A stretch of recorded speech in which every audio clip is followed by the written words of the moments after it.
Previous videos में हमने देखा है म्यूटिनीज कहाँ से स्टार्ट हुई और कैसे सिपॉइस के बीच में प्लानिंग और कोऑर्डिनेशन था। अब देखिए, हमें देखने की ज़रूरत है कि कोई भी इस टाइप का रिवोल्ट या म्यूटिनी अगर होती है तो वो विदाउट लीडरशिप नहीं हो सकता है। ओके, एक सेंट्रलाइजेशन ऑफ फोर्स ज़रूरी होता है जो कि इंस्ट्रक्ट कर सके कि म्यूटिनी को कैसे आगे बढ़ाना है। सिपॉइस ने थोड़ा सा पहले इनिशियल बेसिक प्लानिंग तो कर ली, कोऑर्डिनेशन कर लिया, लेकिन इसके बाद क्या ना हो, अब देयर हैज़ टू बी ना कोई तो होना चाहिए जो उनको एक सही दिशा में लीड करेगा, because to control such a huge number of people, that too who are just going frenzy and इतना attacks and loots वाली जगह पर, so there has to be someone जो कि एक प्लान कर सके अकॉर्डिंगली। तो ऐसे ही हमें कई लीडर्स एंड लीडर्स देखने को मिलते हैं इस 1857 के रिवोल्ट में। ठीक है, तो लीडरशिप और ऑर्गेनाइजेशन तो ज़रूरी था ही। कभी कभी ये रिबेल्स जो है वो उन लोगों की तरफ टर्न कर जाते हैं जो ब्रिटिशर्स के आने से पहले लीडर्स थे, जैसे कि बहादुर शाह जफर का हमने देखा। तो before the advent of Britishers, Mughals जो थे वो तो राज करते आ ही रहे थे, तो फिर ऑफ कोर्स बहादुर शाह जफर की तरफ वो टर्न करे कि बिफोर ब्रिटिश ये लीड कर चुके हैं, इन्हें पता है कि कैसे किसी को लीड करा जाए, तो ये हमारे लीडर बन सकते हैं। ठीक है, तो जो मीरठ के सिपॉइज थे, हमने देखा कि सबसे पहला उनका एक्ट यही था कि वो भागकर दिल्ली गए और वहाँ पर बहादुर शाह जफर को बोला कि आप हमारे पूरे रिवोल्ट के लीडर बन जाए, मतलब पूरे इंडिया में जहाँ पर भी जितने भी पार्ट्स में रिपोर्ट हो रहा है सबके लीडर आप बन जाए। ठीक है, और इसमें टाइम लगा क्योंकि बहादुर शाह जफर जो था ना वो काफ़ी डर गए थे उससे।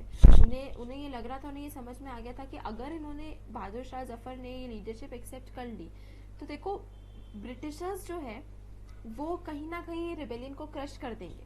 और उसका रीज़न ये था कि ब्रिटिशर्स काफ़ी ज़्यादा एडवांस्ड थे उस वक्त, और भी रीजंस थे कि क्यों ये म्यूटिनी फेल हो गई। बट बहादुर शाह जफर को लग रहा था कि अगर ये रिबेलियन क्रैश हो गया, कुछ भी हो गया, तो मतलब वो तो गए। एंड एक्चुअल में ऐसा हुआ कि रिबेलियन क्रश करने के बाद बहादुर शाह जफर को काला पानी भेज दिया गया। काला पानी हम जाकर देख सकते हैं कहाँ पर है, एंड बहुत ही खतरनाक टाइप की पनिशमेंट है।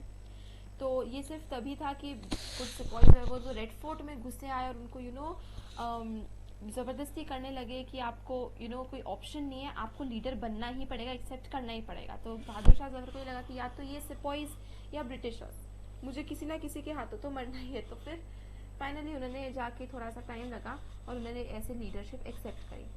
बाकी जगहों पर भी ये सीन था, जैसे कि कानपुर में ये लोगों ने नाना साहिब को, जो कि पेशवा बाजीराव टू के सक्सेसर थे, नाना साहिब को कोई चॉइस ही नहीं दी। उनको भी इसी तरीके से कि आपको हमारा लीडर बनना ही होगा, ये जो लीडर है ये अपनी चॉइस से नहीं बने। इनको भी कहने के लिए एक ज़बरदस्ती थोपा गया, जैसे आप मान सकते हैं इनके ऊपर। देखिए ये नाना साहिब तो 1858 के बाद जब रिबेलियन हो गया था ख़त्म, तो नाना साहब इतना डर गए थे वो तो भागकर नेपाल चले गए। ठीक है, और वो नेपाल चले गए, लेकिन इसको वो ऐसे बोला जाता है कि काफ़ी करेज और वैलर की एक लेजेंड है, स्टोरी है। बट ठीक है, वो चले गए। ये सही भी था, बिकॉज अब क्या मतलब मर के तो आप सिर्फ अपने आप को वेस्ट कर रहे हो। इससे अच्छा तो आप जिंदा रहो, बच जाओ और आगे आकर अपने कंट्री के लिए किस तरह काम आ जाओ, that would be a better choice. तो वो नेपाल चले गए रेफ्यूज लेने के लिए। ठीक है, तो पेशवा बाजीराव टू के सक्सेसर नाना साहिब कानपुर में लीडर वो थे। ठीक है, झांसी में रानी लक्ष्मीबाई जो थी उनके ऊपर भी इसी तरीके से प्रेशर डाला गया और रानी लक्ष्मीबाई को झांसी में लीडर बना दिया गया। तो हम अभी तक हमने जितने एग्जाम्पल देखे उन सब में लीडर्स को प्रेशराइज करा गया था। ये देखिए रानी लक्ष्मीबाई, तो उनको प्रेशराइज करा गया था कि आप हमारी लीडरशिप, आपको लीडर बनना ही होगा। They didn't have any choice. ठीक है, कुंवर सिंह एक लोकल जमींदार थे अराह बिहार में, उनको भी इसी तरीके से प्रेशराइज किया गया बिहार में। तो कानपुर में नाना साहिब, झांसी में रानी लक्ष्मीबाई, बिहार में कुंवर सिंह, दिल्ली में बहादुर शाह जफर। अवध में हुआ ये था, हम अवध की कहानी आगे पढ़ेंगे कि नवाब वाजिद अली शाह को है ना हटा दिया गया था उनकी गद्दी पे से, और उनका जो पूरा अवध का स्टेट है वो जो था वो ब्रिटिशर्स ने अपने कब्जे में ले लिया था। और नवाब वाजिद अली शाह जो थे ना वो काफ़ी पॉपुलर थे, लोग उनको बहुत प्यार करते थे। हम आगे उसमें पढ़ेंगे अवध में कि वो काफ़ी पॉपुलर, लोग बहुत प्यार करते थे।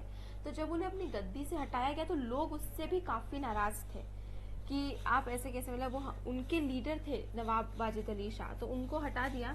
तो वो जो थी वो भी बहुत गुस्से में थे उसके भी लोग।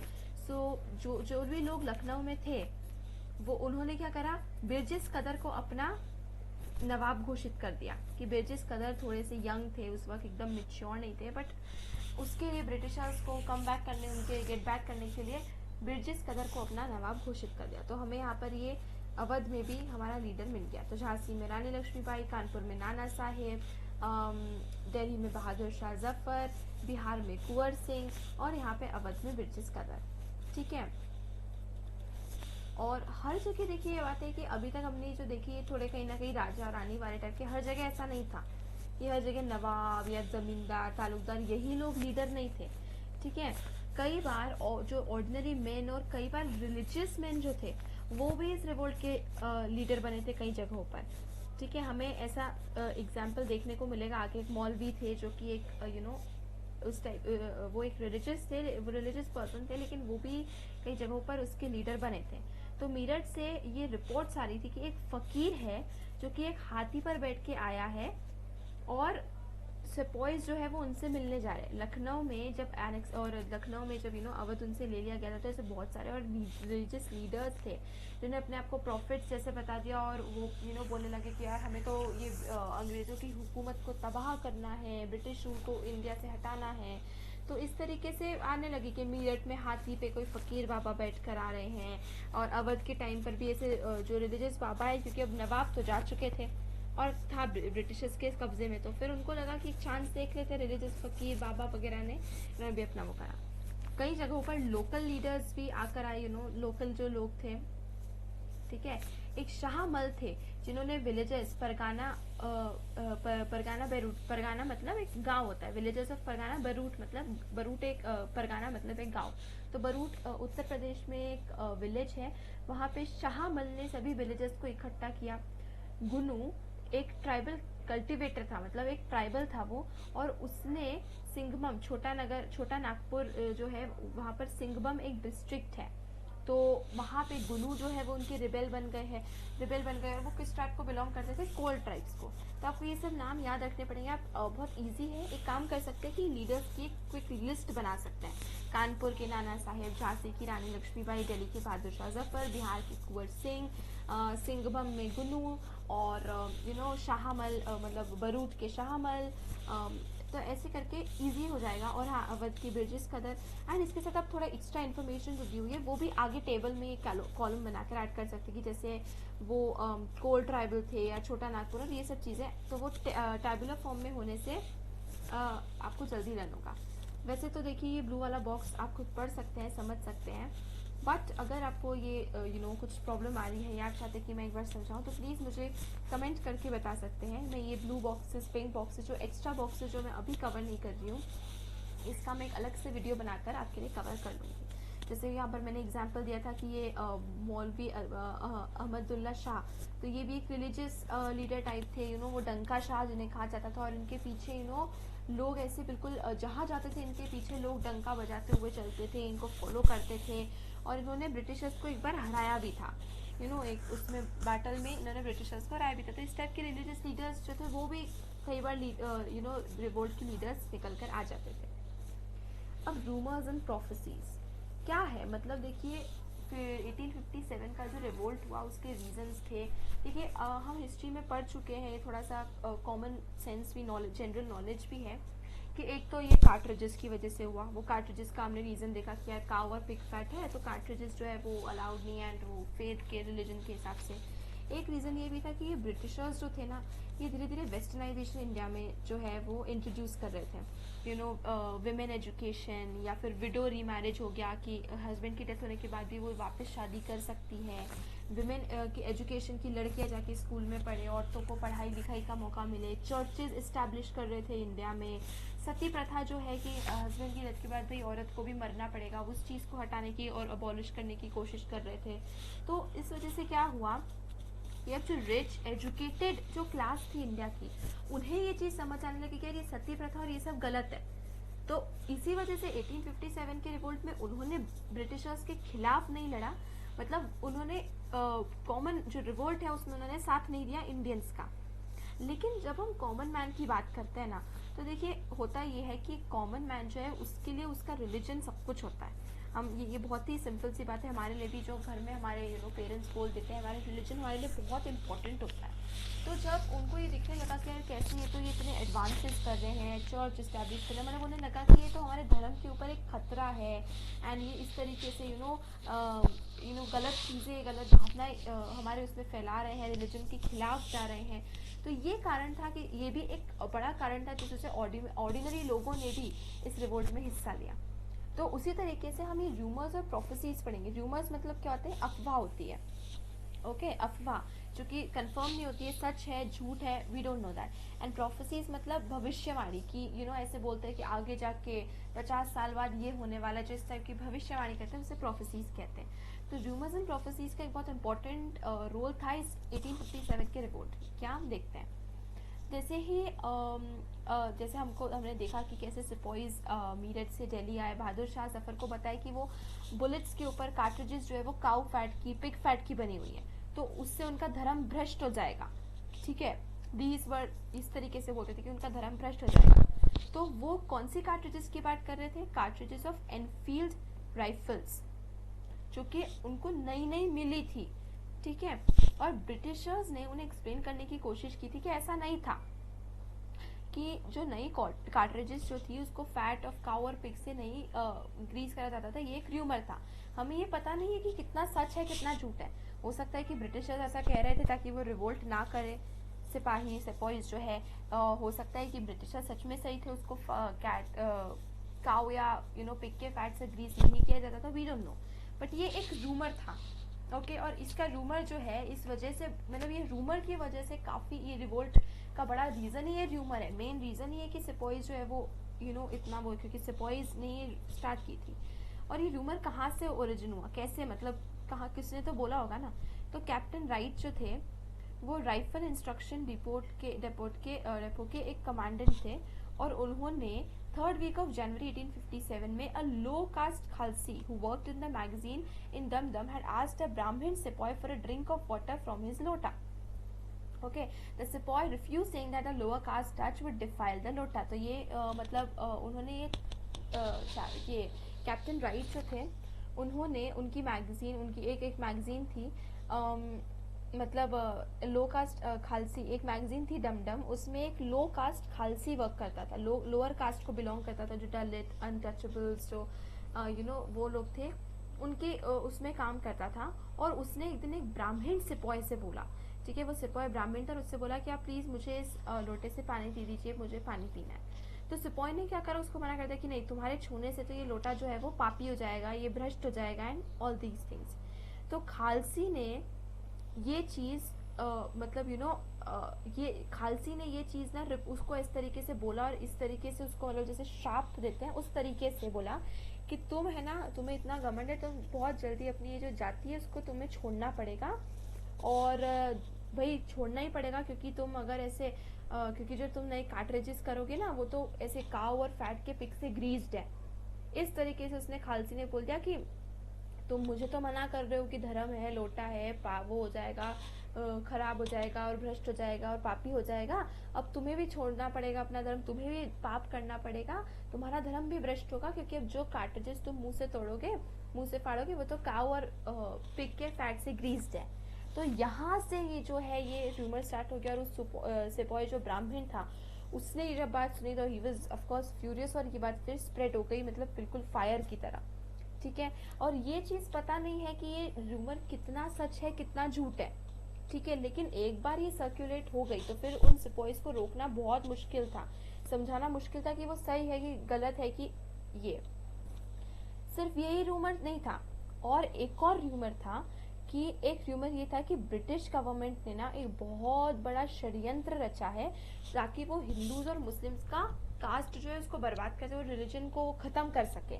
ये एक र्यूमर था नॉर्थ इंडिया में 1857 की शुरुआत में, 1 जनवरी फेब्रुअरी से वाले मंथ्स में, कि यार ब्रिटिशर्स तो हिंदू और मुस्लिम रिलीजन्स को ही बर्बाद करना चाहते हैं। और ये मतलब ये इस वजह से भी आया था कि यार ब्रिटिशर्स इतना क्रिश्चियनाइजेशन ला रहे थे इंडिया में, चर्चेस इस्टेब्लिश कर रहे थे, वेस्टर्न एजुकेशन सिस्टम, कैथोलिज्म बहुत वो हो रहा था थोड़ा धीरे धीरे करके। तो देखिए इंडियंस के लिए नया था, आज हम लोग सेक्युलर है, आज हम लोग डाइवर्स है, आज हमारे यहाँ आज इंडिया में Hindus, Muslims, Christian, Sikh, Parsis, Punjabis, Jains, Buddhist, हर रिलीजन के लोग हमें देखने को मिल जाते हैं। बट उस टाइम पे तो सिर्फ हिंदूज एंड मुस्लिम्स थे, और क्रिश्चियंस का आना एंड वो सब करना, वो तो फिर it was like very furious उन ऑर्डिनरी सिटीजन्स के लिए उस टाइम पे। तो इस वजह ये भी एक र्यूमर था कि यार ये तो हमारा धर्म भ्रष्ट का, हमारा धर्म खत्म करना चाहते हैं, तो ये भी एक र्यूमर था रिवोल्ट के लिए। ठीक है। और जो र्यूमर्स जो ये उड़ रहे थे ना, ऐसा भी एक र्यूमर था कि ब्रिटिशर्स ने क्या करा था, आटे में गाय और पिग के हड्डियों का चूरा मिला दिया और उसको मार्केट में बेच रहे हैं। तो मतलब ये ऐसा रूमर था कि ये ऐसा सब करके ब्रिटिशर्स हमारा धर्म भ्रष्ट करना चाहते हैं और हमारे धर्म को खत्म करके अपने जैसा बनाना चाहते हैं, कृष्ण बनाना चाहते हैं। और उन्होंने गाय और पिग के हड्डियों का चूरा बना के आटे में मिक्स कर दिया और फिर वो बाजार में ऐसे बेच रहे हैं। तो ये एक और र्यूमर था जो कि इट वाज फ्यूरियस, मतलब दिस वाज समथिंग कि ऑर्डिनरी सिटीजन्स ऑफ कोर्स इसको कैसे वो कंट्रोल करते हैं अपने आप को इसके सुनने के बाद। और ये देखिए ये सस्पिशन था कि मतलब ये इसके बाद से तो वो लोग आटे को छूने से ही मना करते कि नहीं भाई इसमें हम तो आटा नहीं खाएंगे। इतना ज़्यादा लोगों के मन में डर था कि देखिए आज हम लोग थोड़ा सा डेवलप्ड है, या आज हम लोग रिलीजन को उतना होल हार्टेडली फॉलो ना करें, हम थोड़ा सा बेंड कर सकते हैं, ट्विस्ट कर सकते हैं। ये हम बात कब की कर रहे हैं, ऑलमोस्ट 200 ईयर्स पहले की, 1857। ओके, ऑलमोस्ट लाइक 150-200 ईयर्स पहले की बात करें तो तब religion was a very very important part, बहुत इंपॉर्टेंट था हर किसी की लाइफ में रिलीजन, और हर कोई बहुत रिलीजियसली इसको फॉलो करता था। तो तब ऐसी ही कुछ अगर खबर आ जाए, आज हम लोग बोलेंगे कि अरे झूठ है, ऐसा कुछ होता थोड़ी ना है, बिकॉज हमारे पास हमारे सोर्सेज हैं, न्यूज़ है, मीडिया है। उस वक्त ऐसा नहीं होता था। उस वक्त अगर ये रूमर आई है तो फिर सबको लगता था कि बात क्यों आई उठी है, कोई रीज़न तो होगा। तो इसने पैनिक क्रिएट कर दिया लोगों के मन में। ये एक और ये था कि ब्रिटिशर्स जो है वो इंडियंस को क्रिश्चियनिटी में कन्वर्ट करना चाहते हैं, उनसे उनका धर्म हिंदू वगैरह वो हटा के। तो ब्रिटिश ऑफिसर्स ने काफ़ी कोशिश की कि समझा सके या कोई अपनी बात को क्लैरिटी दे सके या कुछ सफाई दे सके, लेकिन कोई काम नहीं हुआ, क्योंकि ऑलरेडी इतनी सब र्यूमर सुनने के बाद लोगों के इसमें बहुत लोग पैनिक बहुत हो गए थे। ठीक है। और ये एक वो था कि इस वजह से रिवोल्ट काफ़ी ज़्यादा फायर हो गया, एकदम ऑर्डिनरी सिटीजन्स वगैरह सभी लोग मिलके इस रिवोल्ट में हिस्सा ले रहे थे। अब देखिए एक प्रोफेसी भी थी। वो प्रोफेसी क्या थी कि ब्रिटिश रूल जो है वो बैटल ऑफ प्लासी 23 जून 1857, मतलब ये एक ऐसी प्रोफेसी थी, एक भविष्यवाणी की गई थी कि यार जो 1757 में जो बैटल ऑफ प्लासी हुई थी उसके 100 साल बाद हमें ब्रिटिश रूल से आज़ादी मिल जाएगी, हमें अंग्रेज़ों के राज से आज़ादी मिल जाएगी। ये प्रोफेसी की गई थी कि 100 साल बाद जो है वो ब्रिटिश रूल से आज़ादी मिल जाएगी। तो 1757 में हुआ बैटल ऑफ प्लासी और 100 साल कंप्लीट हो गए 1857 में। तो ये प्रोफेसी ने और ज़्यादा लोगों को रीइंफोर्स कर दिया कि यार ये है, मतलब ये सच होगा, मतलब हमें एक्चुअल में इसके लिए करना है कि सच में भी भाई अब जो है हमें ब्रिटिशर्स के राज से, ब्रिटिशर्स से छुटकारा मिलेगा। तो इसने लोगों को और ज़्यादा एक्साइट किया, और ज़्यादा लोगों ने इन्वॉल्व करा कि यार 100 साल पूरे हो चुके, अब हमें ब्रिटिशर्स से फाइनली छुटकारा मिल जाएगा। तो ये प्रोफेसीज, ये र्यूमर्स थे, और सिर्फ र्यूमर्स और प्रोफेसीज ही नहीं थे, और भी रीजंस थे जिस वजह से लोगों को इतना इतना बढ़ चढ़ के वो किया।